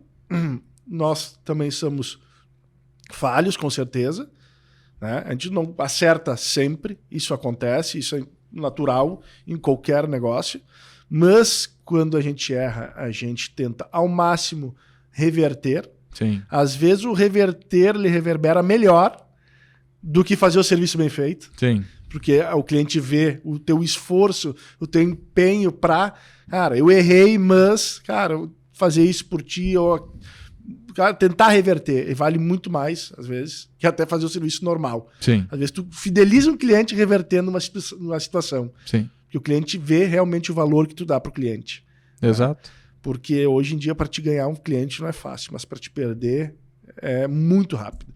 É que nem eu falo, a gente faz reuniões diárias, semanais, né, posicionamento, e eu falo muito, né? O melhor cliente para mim é o cliente, vamos dizer, que meus colaboradores falam que é o chato. Esse é o melhor cliente que existe. Porque o cliente que ele se posiciona, que ele te critica, esse cliente quer voltar. Esse é o teu melhor cliente. Porque ele está falando a posição dele, o que ele gostaria que acontecesse de melhor para ele voltar. O pior cliente é que, de repente, não teve uma experiência bacana e não fala nada. Esse nunca mais volta. Exato. Esse tu não tem como mensurar. Exato. Esse tu perdeu, não sabe quantos mais vai perder e não sabe nem o que aconteceu. Então, o feedback é sempre bem-vindo, a crítica construtiva, para a gente estar em uma constante melhoria, né? E isso é o que nos faz também, se o cliente está criticando algo, às vezes, por mais simplório que seja, mas para ele vai fazer uma diferença. Então, isso a gente tem que estar se propondo a fazer. Sim. Né? Agora, não, vai chegar um cliente e vai dizer, não, cara, eu quero esse prato, tu vai fazer de outra forma. Não, a gente não faz, é assim. A gente pode chegar nesse ponto, naquele, mas... Tira isso, tira aquilo. Mas tudo tem o que pode ser feito ou não. Sim. Sim. Clientes, né, gente? Para quem resolveu trabalhar aí com atendimento ao público, sabe muito bem. Só que a gente acaba entrando no meio, cara. E isso é uma coisa também que eu tenho defendido com os últimos tempos. E o case, ele surge muito para isso. Que é para falar de pessoas. Porque eu tive, eu acho que todo mundo tem a sua fase, né? Do cheio de eu mesmo, o teu ego tá lá em cima, tu conquistou aquilo, tu conquistou aquele momento, seja um recém-formado em direito, que geralmente é uma área que a galera gosta, enfim, mas brincadeiras à parte, assim, eu tive o meu momento também que eu enxergava, pô, cara, eu tô dando 120% de mim e a galera mal me acompanha com 80%, eu vou, como é que eu vou dizer, eu vou impor a minha visão, eu vou impor os meus caminhos e vou fazer acontecer. E eu também tive que ter a fase que eu começo a olhar e perceber que, cara, é esporte coletivo. Trabalhar, cara, não existe. E aí eu vou falar de qualquer profissão, mas gastronomia principalmente. É trabalho coletivo, cara. É uma engrenagem, né? É um reloginho. É um relógio. É um relógio. Estourou uma corrente ali, estourou um elo da corrente, parou tudo. Cara, exatamente. É por isso que o Brasil não ganha já a Copa do Mundo. Aí que tá. Não adianta tu ter 1-2 ali. O chefe fez o melhor prato do mundo. É. Se o garçom não largar na mesa, não levar do jeito adequado, não explicar o prato pro cliente, fazer o serviço de qualquer jeito, Exato. vai ser uma frustração. Exato. Entendeu? O garçom pode fazer o melhor serviço do mundo. Se a cozinha não entregar o melhor produto, vai ser um problema. Tudo foi perfeito. No final, o cliente pede a conta e o café vai frio. O que ele vai sair falando do restaurante? Ou sair do restaurante me servir um café frio. Ele não vai falar da comida maravilhosa. E ele vai falar do nome, né? Ele vai falar do nome. Ele não vai dizer, foi tudo ótimo, mas o café tava frio. E ele não vai falar que foi ótimo. Ele vai falar do café que foi ruim. Então, é isso. É um conjunto. Né? Tem que ser tudo andar junto, né? Tudo tem que andar junto, tudo perfeito. Para poder... E que o cliente, ele vai no restaurante, ele já vai esperando algo, né? Algo positivo, algo ser... né? Algo porque ele vai investir. Sim. Tempo e dinheiro para ir ali. E para te reter esse cliente, tu tem que fazer o que ele não espera. Tu tem que estar sempre surpreendendo o cliente. No momento em que tu surpreende, tu entrega algo que ele não espera, é aí que tu fideliza o cliente. Que não é fácil. Não é fácil. Porque tem gente que tem uma expectativa alta. Muito. Tu citou um dos 2 pilares da gastronomia que são os maiores atrapalhadores possíveis. Que é a fome e a expectativa. Muito. E ainda mais quando tu tem já um nome, que tu tem uma posição no mercado, uma marca que já vem, às vezes vem conhecida, o cliente já vai esperando muito. Sim. Já vem com a régua lá em cima. Sim. Então não é fácil. Sim. Não é fácil.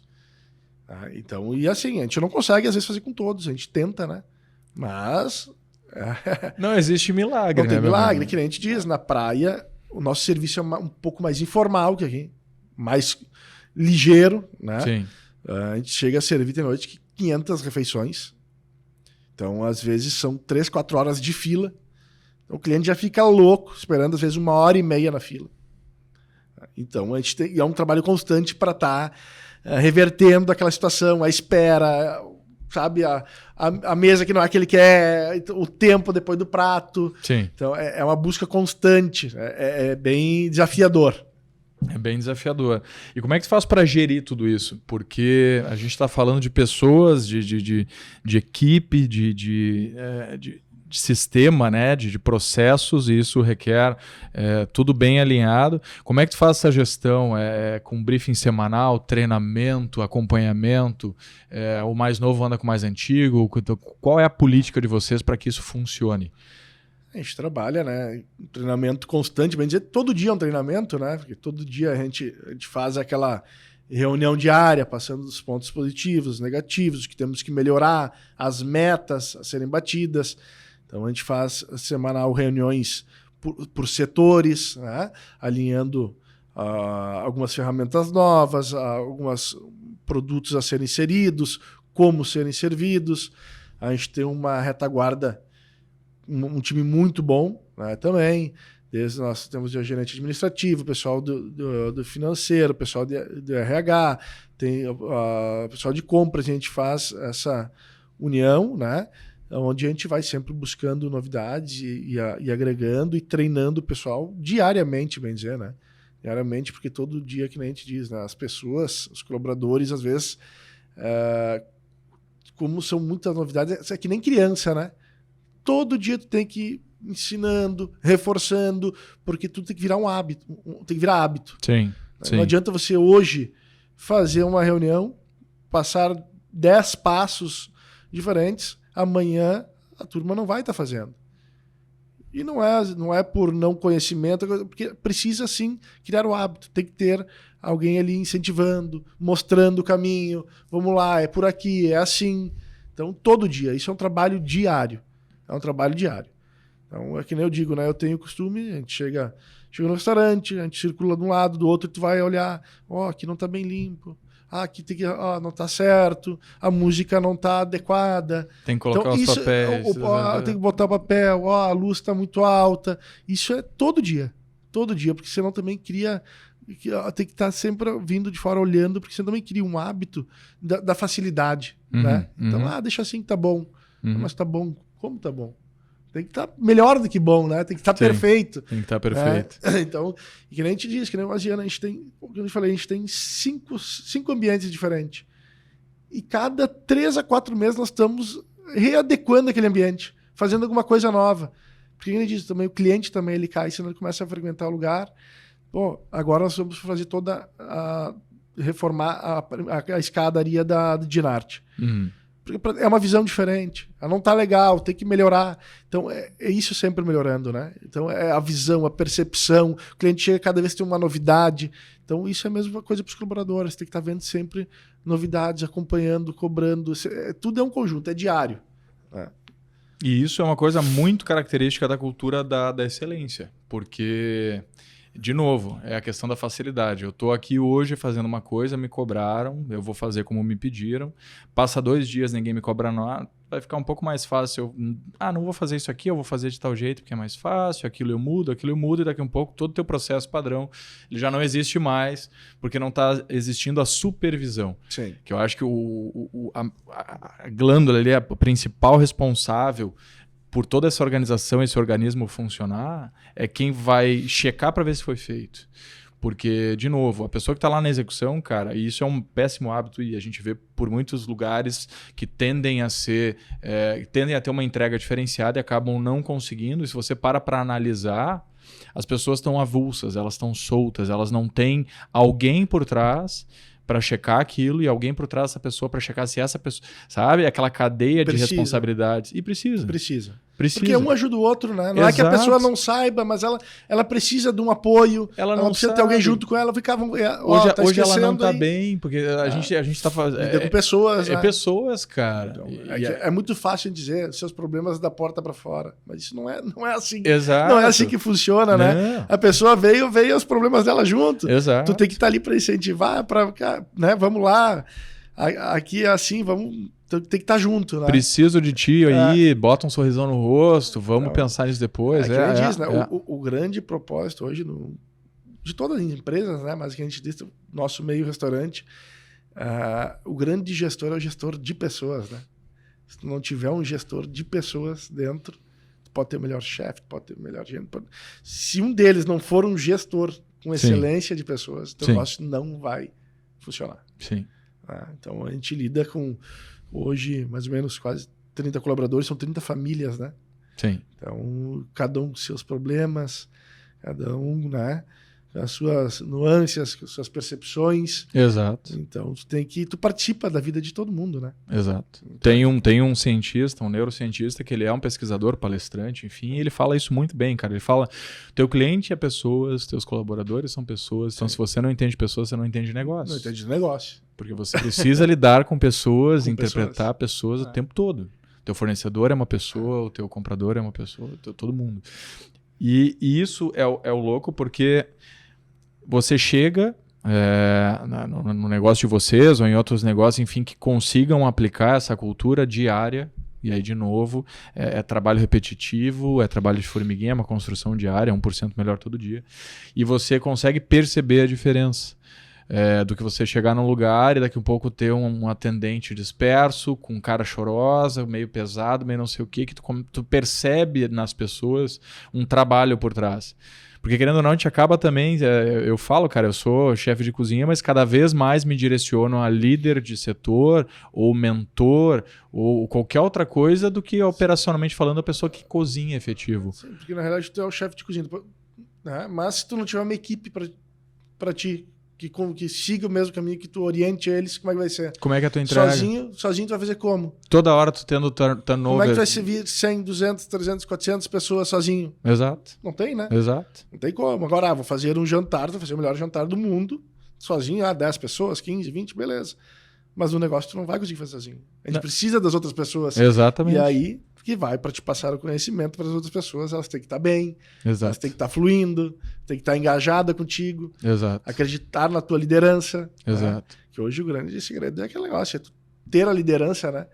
Porque não adianta passar a melhor técnica, o melhor produto e ela não for liderada, só na tua mão vai ser perfeito. Exato. Né? E isso é outro ponto também, cara.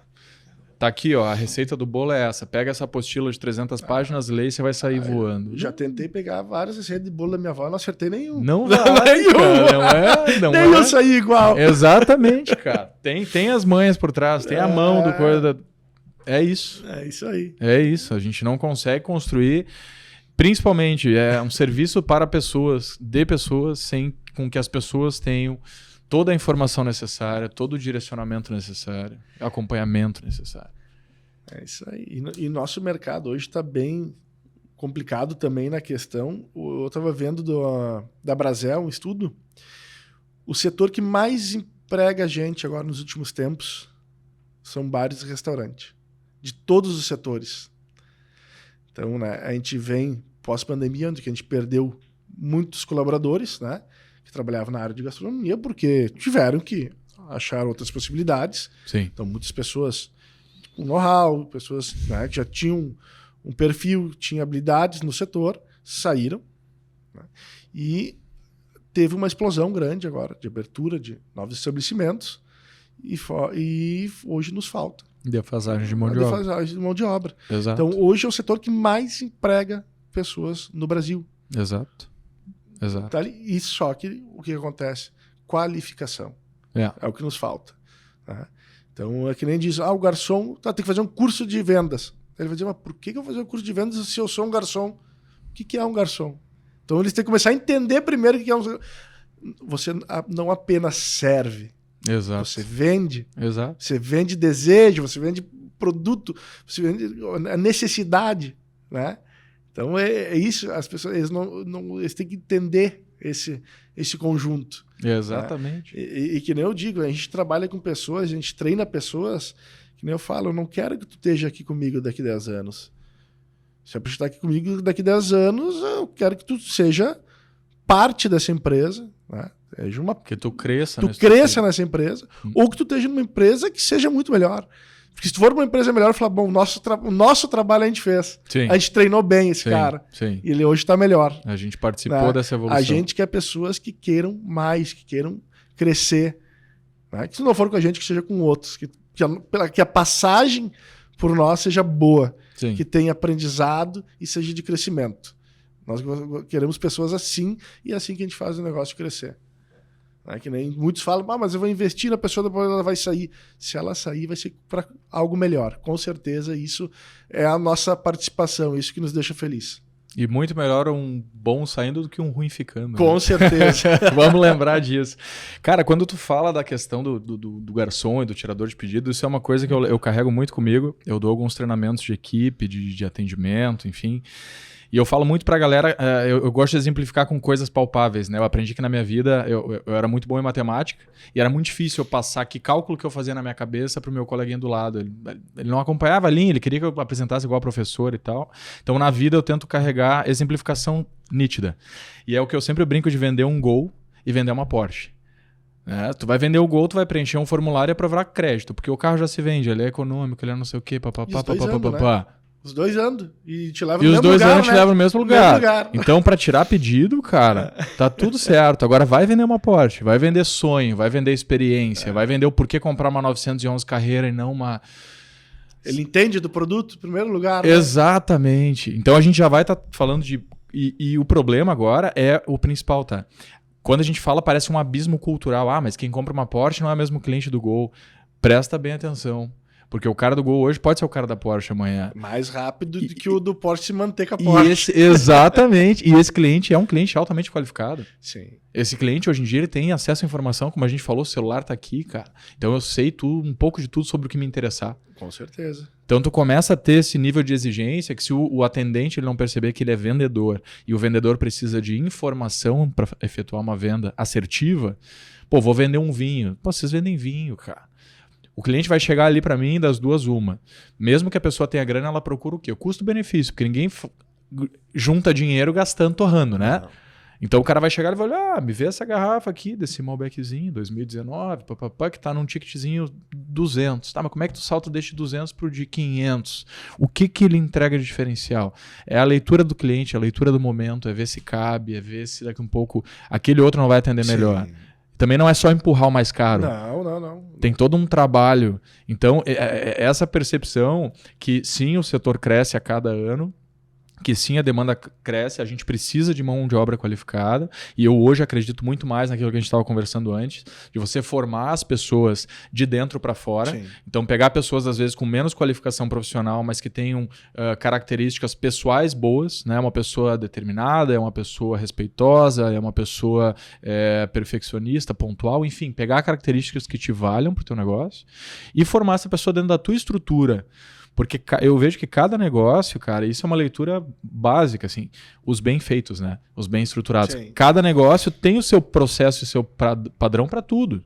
Então eu consigo pegar uma pessoa, largar dentro da minha organização, se eu tiver tempo hábil para isso, treinar essa pessoa e formar pessoas. E aí a gente começa a ver características em comum. Acontece no de Paolo, acontece no Quero Café, sim, acontece no Asiana. Que é como tu replica. Vai replicando. Porque senão, aí volta aquele ponto. O Asiana tem tudo para estourar Brasil afora. A gente tem possibilidades, inclusive em vista daqui um pouco, mas tem que ser bem estruturado, não pode sair atravessando. E essa estruturação é que requer pessoas, formação de pessoas. Daqui um pouco formar lideranças dentro da própria organização e mover elas para outros negócios. Então eu acho que esse é um caminho muito bom e para quem está assistindo, porque esse programa ele também não é só para o empresário. Esse programa ele é para que pessoas da área assistam e pensem um pouquinho, mas será que eu estou realmente entregando aquele 1% a mais todo dia? Eu estou buscando isso para minha vida. A gente diz, né? O lugar mais fácil de empreender é dentro da empresa de outro, né? É o lugar mais fácil, tu não tem risco, né? Não, é só ali onde é que você vai empreender, onde é que você vai aprender. E a gente diz, mas eu não quero empreender, não quero vender. Tu vai empreender e vender todo dia na tua vida. Todo dia, né? Quando tu tá em casa com tua esposa, com teus filhos, como é que tu te vende, como é que tu te posiciona. Sim. Isso o aprendizado, às vezes, é mais em conta na empresa de outros que... Exatamente. Esse é um ponto fortíssimo, cara. Esse é um ponto que eu demorei a aprender. Que... O melhor lugar para se empreender é no negócio dos outros, porque tu vai ter que vender a tua ideia e é tudo que tu precisa vender. E tu não conta com o retorno disso. É obviamente que ninguém cria as coisas por criar e acha que isso vai dar certo. É ali que vai pausar, olha, preciso de faturamento. Mas não tem lugar melhor, cara. Tu não tem o risco financeiro, tu não tem o risco de... Tu não precisa correr atrás do cliente, ele vai chegar ali, tu só precisa o quê? Pode dormir que no início do mês todo vai estar lá garantido. Exatamente. Só precisa te dedicar a crescer como profissional, porque isso é empreender em si mesmo. Sim. E te desenvolver como pessoa. E que nem eu digo para o nosso pessoal, a gente acorda todo dia para ser o melhor. Que nem diz, cara, se eu acordei hoje, por que não levantar para ser o melhor? Melhor todo dia. Que nem diz, né? É 1%. Todo dia fazer o seu melhor. E é o seu melhor. É o seu melhor. É o seu melhor. É o seu melhor. Faz o seu melhor. Não, hoje não tô afim. Então fica dormindo. Não, né? Se é para fazer, faça o universo conspirar a teu favor, faz aquele 1%. Exato. Cada dia fazer um passo a mais. A dita sorte, né? Então, porque assim, a oportunidade está aí para todos. Fácil? Não é? Não. É bem complicado, mas é um pouquinho mais fácil para quem bota a cara ali para bater, quem se esforça todo dia, quem cai várias vezes e ali uma hora chega a oportunidade e ela tá aí para todos e, como eu digo, pessoas se empenhando, com certeza, o mercado Uma hora vem. uma hora vem. Uma hora vem. Isso aí tem, eu não sei de quem é a frase, mas eu adoro, é falada ultimamente até demais. Escolha a sua dificuldade. Tudo é difícil. É difícil você ganhar muito dinheiro, é difícil você não ter dinheiro, é difícil você perder peso, é difícil você ganhar peso, é difícil você comer direito, é difícil você comer errado, porque tudo vai ter o ônus e o bônus, tudo tem o lado bom e o lado ruim. Então a gente tem que escolher o difícil, tem que escolher o fácil, tem que escolher... E cara, me desculpa, mas é bem o que tu falou. Uma hora vem. Se tu baixar a cabeça... E não é, obviamente. Eu acredito que eu tô dando o meu melhor. Cara, feedback. Se as pessoas de fora estão te falando, eu acho que isso. Não é para você ter que fazer. A gente trabalha para os outros, né? A gente tem um retorno do que a gente faz. Exato. Que nem disse. O que a gente quer? Eu quero determinada coisa. Tá, ok. E o que você está fazendo para alcançar isso? Exato. Vamos planilha aí. O que tu está fazendo? Exatamente. E isso é o que as pessoas esperam, né? Ou almejam, ou enxergam, ou vão te ajudar. Porque daí tem isso também. Eu quero ser artista. Tá, mas tu já pintou alguma coisa? Nunca. Tu já tocou alguma coisa? Não. Tá, tu quer que aconteça como? Vai cair o dom divino e alguém vai enxergar e... É que nem no restaurante. Eu quero servir 100 refeições. Exato. Tá vindo 10, ok. O que tu tá fazendo para vir as outras 90? Quais estratégias tu estás aplicando? Onde está o problema? O que temos que solucionar? Quais as alternativas vamos criar? Isso é diário. É diário. Enquanto, mas eu estou fazendo de tudo. Se estivesse fazendo de tudo, estaria lotado. Exato. Então alguma coisa está faltando. Exato. Alguma coisa está fazendo de errado. Exato. Então a gente tem que estar fazendo a releitura, e a releitura, peraí, esse lado, não, que não deu, vou para cá. E todo dia tentando, todo dia, mas não deu hoje, amanhã vai dar. E vai indo, vai indo. Essa busca constante, né? Sim. Essa busca constante, que nem eu digo, a gente não tem ainda o movimento dos sonhos, né? Ainda vamos bater a nossa meta, mas o Asiana Porto Alegre, em 2 anos, a gente tem uma métrica onde, por exemplo, você pega o mesmo mês no ano passado para esse mês, ela é constante, o crescimento em média de 25% a 30% de um ano para o outro. Isso é constante. Né? Isso é muito bom, velho. Isso é constante. 2% a 3% ao mês, numa média. Isso, então, é bem... isso é constante no mês. Tu pega setembro do ano de 2022 para setembro de 2023, 25% de crescimento. Isso é bem bom. Isso então, é bem bom. E essa é a busca e para nós não tá bom. E a retenção também. E a retenção. Porque o mais importante do que cliente novo é o cliente antigo voltando. Com certeza. Quem diz, né? Mas quando abre, estoura, depois começa a cair. A gente está no inverso desse ditado, né? Sim. A nossa busca é crescimento constante. E a mesma coisa na praia. O primeiro ano explodiu, a gente foi muito feliz, 6 meses após abrir um Porto Alegre. Cada temporada, em média, quase 30% de crescimento. Cada temporada que vem novos concorrentes que foi na praia abrindo muita coisa bacana, coisas depois que se inspiraram na gente, melhoraram o produto, processo, serviço. Nós todos os anos crescemos em média 30%. Então, isso é muito satisfatório, quer dizer que do jeito que estamos trabalhando, acho que está dando certo. O time que está ganhando. Então, mas com certeza é constante a nossa busca. E com certeza, muitas noites sem dormir, coisa que eu tenho que fazer mais, o que precisa, onde é que eu tenho que correr, o que eu tenho que fazer, busca pessoas para colaborar, para ajudar, busca ideias, né, para estar atingindo isso. E tu falou uma palavra ali que foi estratégia. E esses tempos eu estava fazendo umas leituras exatamente sobre isso, né? A diferença do planejamento e da estratégia. Porque um plano não necessariamente condiz com a ação. O plano é a estruturação, é pensar sobre. E já a estratégia não. A estratégia ela tem que ter um movimento de ação, ela tem que ser ativa. Porque senão ela não é eficaz. Se eu monto um plano, né? Um plano para 6 meses de negócio, projetando o que tu falou. Daqui 6 meses eu quero ter um fluxo diário de 100 pessoas... Só botar num papel, deitar minha cabeça no travesseiro, dormir e acordar todo dia acreditando no plano, vai chegar no 6º mês. Não vai funcionar. Não vai funcionar. Por quê? Porque passou a primeira semana. Mas eu planejei isso. Eu planejei, como assim? Eu contratei uma empresa, cara. Eu levei os caras pra dentro do meu negócio, eles me disseram. 3º mês. Aí pega pra ele, se tu faturar tanto, vai dar tanto, é X, o payback é tal, o break-even, legal. Que é a tal da receita do bolo. Beleza. E aí, faz isso aí funcionar. Aplica no teu negócio. Aplica no negócio. Faz funcionar. Porque daí, e aí isso é um ponto, e aí fica também mais uma dica, eu acho que hoje, mais, como sempre, um monte de insight bom, é que planejamento é uma coisa, isso é a médio e longo prazo para você enxergar o negócio e se programar. E aí entra todo o resto, capital de giro, investimento, retorno de investimento, se tudo der errado durante um ano eu consigo sobreviver, não consigo, isso é uma coisa.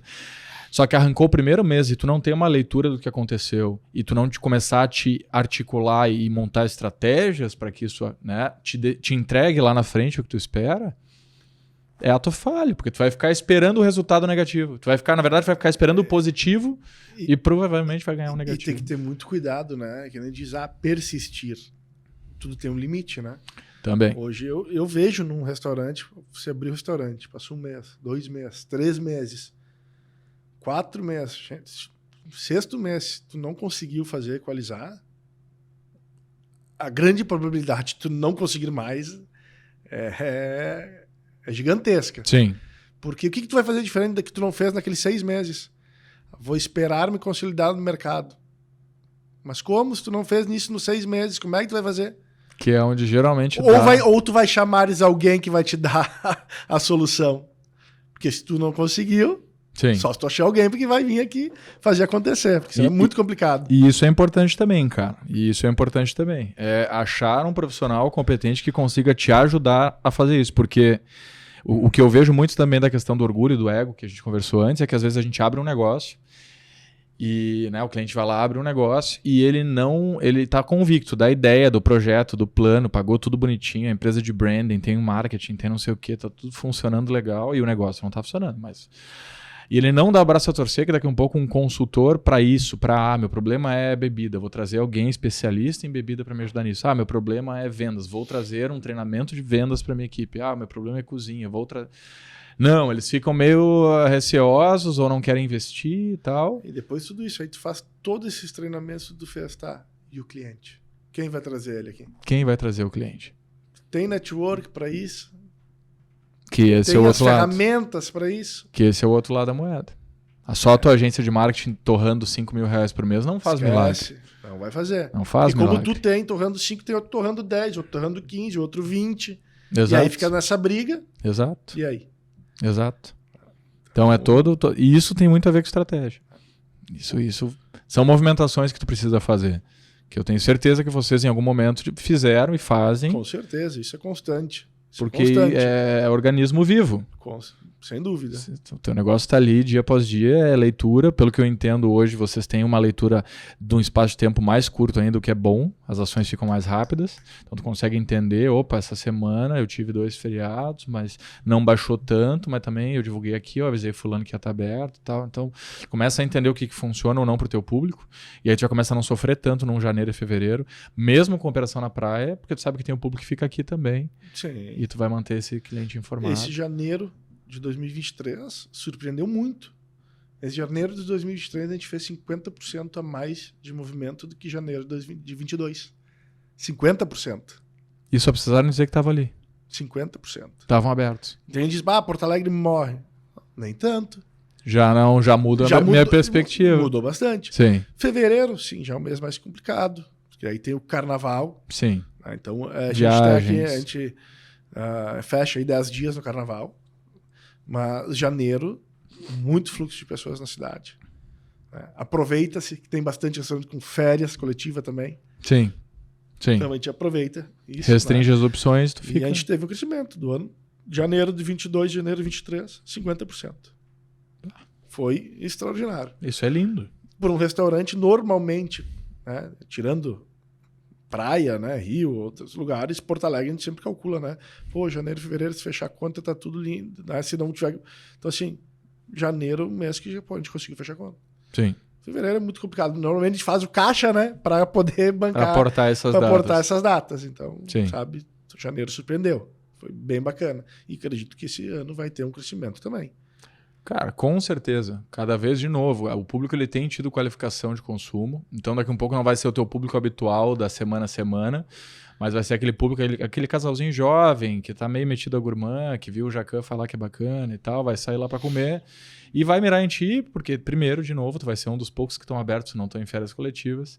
E segundo, porque ele ficou aí. Porque ele não. Daqui a pouco ele não tem aquela grana da viagem, mais a consumo, mas ele quer a experiência. Quer a experiência, quer um lugar bacana, comer uma comida diferente, pega um Uber, ter um atendimento. Esse é o... Então, isso são percepções de negócio muito interessantes, porque realmente, cara, eu tenho muita amizade com o pessoal do Santander, do espaço cultural e tudo mais, e houve um crescimento naquele Porto Verão Alegre, naqueles roteiros artísticos, né, de exposições e peças e tal. Então, o público tem ficado e tem consumido o local. Eles têm se disponibilizado a sair, a gastar. A gente tem visto agora festivais nos grandes shoppings, nos grandes malls fazendo, né? Aquelas áreas externas, explorando um pouco mais essa coisa do entretenimento para o grande público. E que se souber mirar nisso e souber comunicar, e aí isso é um grande ponto que eu vejo que vocês fazem muito bem, que é a comunicação. As pessoas saberem, primeiro, que vocês estão abertos, quando vocês estão abertos. Principalmente, vai ter um feriado, todo mundo imagina que daqui a pouco vai fechar, você, não, a gente continua aberto, a gente vai estar ali para te atender. Então, isso é bastante coisa. Para quem lá no início, como a gente estava conversando, eu sou um bom cozinheiro, não sei o que, eu vou abrir um negócio. Tudo é uma constância, tudo é um trabalho, né? A gente nunca fechou em feriado. Nunca. Então, o cliente nunca fechamos. Não é um fecha, um abre, não. Constância. Sim. Por exemplo, a gente teve já diversas ofertas para fechar o estabelecimento para eventos. Momentaneamente isso é interessante. Momentaneamente, pro dia. Sim. E pro mês, e pro ano, e pro futuro. Porque o meu cliente vai se arrumar, vai sair de casa para ir ter uma experiência conosco na Giana e chegar, dar com a cara na porta. Você frustrou uma noite do cara que nunca mais vai ser teu cliente. Isso aí depois que eu te ouvi falar... Essa perda ela é incalculável. Sim. Ela é incalculável, não tem como mensurar. Sim. Então a gente pensa muito... às vezes é vantagem tu perder no momento, mas tu ganhar na constância, no futuro, na construção do negócio. Que nem diz, né? Um restaurante, você abre ele para durar décadas. Não é por temporadas ou por... momentos, como ele diz, né? Por moda. Não, ele é construído para durar décadas. Sim. Então você tem que estar pensando sempre à frente como construir, como fidelizar, como enraizar a tua marca ali, né? Que essa é outra pergunta também que me surge, cara, que é segredo da tradição. Porque daí tu vem dessa raiz. O lance da churrascaria, do pai trazer o filho, depois vira avô, e aí traz o filho e o neto, e vai passando de geração para geração. A gente conhece vários negócios na cidade assim. Parte disso tem a ver com o que tu tá falando agora, né? Tu tá ali sempre disponível, o cliente saber o que vai encontrar, com a porta sempre aberta. Sempre aberta. E o que a gente diz, tem lugares hoje fantásticos em Porto Alegre que começaram há 30 anos atrás, que são a mesma coisa hoje. Aí o que o cliente busca? Muda a memória afetiva, busca a memória afetiva, né? Então eu vou lá, que era lá quando eu tinha 5 anos, ia lá, hoje eu tenho 40, é o mesmo lugar. E hoje são lugares que estão bombando, estão todo dia lotado. Sim. Que eram negócios pequenos na época. Sim. Mas com o tempo foi se consolidando, foi criando tradição, e hoje são os cases de sucesso. São os cases. Então os cases de sucesso são negócios que estão há mais de 30 anos no mercado. Sim. Parte dessa formação tem a ver também com o crescimento desse networking, na tua percepção? Com certeza. Né? Hoje, sem network, é muito complicado tu te posicionar hoje no mercado. Hoje em tudo, né? Tudo que a gente vai fazer, né? Você vai ser um corretor de imóvel, você vai vender um carro. Se você ficar só na loja esperando aparecer o cliente, você vai vender, mas nem perto do que poderia vender tu estando em busca, né? É que nem tu falou, o cara vai vender o Porsche. Tu vai ter que estar jogando um golfe lá com o cara, que tem o potencial de compra. Tu vai ter que ir lá no... Tu vai ter que frequentar o tal clube. Charuto. Tu vai ter que ir lá no charuto, né? Vai criando esse vínculo, vai trazendo essas pessoas perto de ti. Tu tem que ter esse network. E hoje eu vejo muito dos restaurantes, bares que fecham por falta disso, né? A pessoa, ela abre no comércio, muitos, é meu sonho, investe e abre as portas e fica esperando aquele cliente vir, vou fazer um post, vou fazer isso, botar no... Mas é um conjunto, né? Então, primeiro você tem que ter um network para estar captando essas pessoas, trazendo elas para perto de ti, esse nicho começar a crescer, e um trazer, vai puxando o outro. Senão é muito complicado. Sim. É muito hoje, você abrir por abrir, você tem que ter alguns meios facilitando um pouco, né? Tem que construir a tua comunidade baseada em outros pilares. E não é fácil. Não. Mesmo com essa busca constante, atrás de pessoas, atrás de network, é bem complicado. É bem complicado. Muito feliz de ter aqui, Lito. Eu vou te dizer que quem conhece o negócio de novo sabe a entrega de vocês, a preocupação de vocês. Quem acompanha a jornada de vocês se surpreende muitas vezes com o que vocês conseguiram atingir. E eu sei que vocês são ambiciosos, ainda tem bastante coisa para vir, mas é surpreendente. É surpreendente assim, o estouro, a febre, mas o profissionalismo para sustentar a febre, né? Porque quando estoura assim, é febre, como muito negócio. Primeiro ano, segundo ano, legal, curva ABC, morre, terceiro ano. Difícil é ter a constância, manter. Então aí indo para a quarta, quinta temporada de praia, 2 anos de sede fixa aqui em Porto Alegre. Então a gente começa a ver características pertinentes do porquê que isso está acontecendo, do porquê que isso se mantém. E tá aí, tá tudo aí. Você que não assistiu, chegou agora, entra lá, volta do início, acompanha, porque tem muito papo bom, tem muita dica boa. Ter negócios, nem de o Marcos Live que fala isso muito bem, né, cara? Tem que entender de dor. Porque empreendedor é dor, é tudo dor. Vai investir dor, tudo tem dor por trás. É uma batalha diária. É uma batalha diária. É uma batalha diária e entender o negócio. Principalmente isso, ouvir as pessoas. É isso aí. Ler o cliente, ouvir o cliente, pedir para ele, pelo amor de Deus, olha só, eu tô aqui para te atender. Tava bom? O que falta? Fala para mim.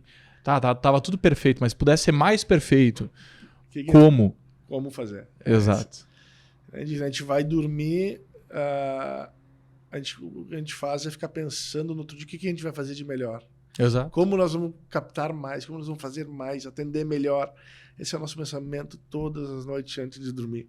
E demora pra dormir. Fica ali, a cabeça ferve, né? Eu boto fé, cara. Eu boto fé, mas é nítido, viu? Vocês conseguem transferir isso pro negócio sem dúvida.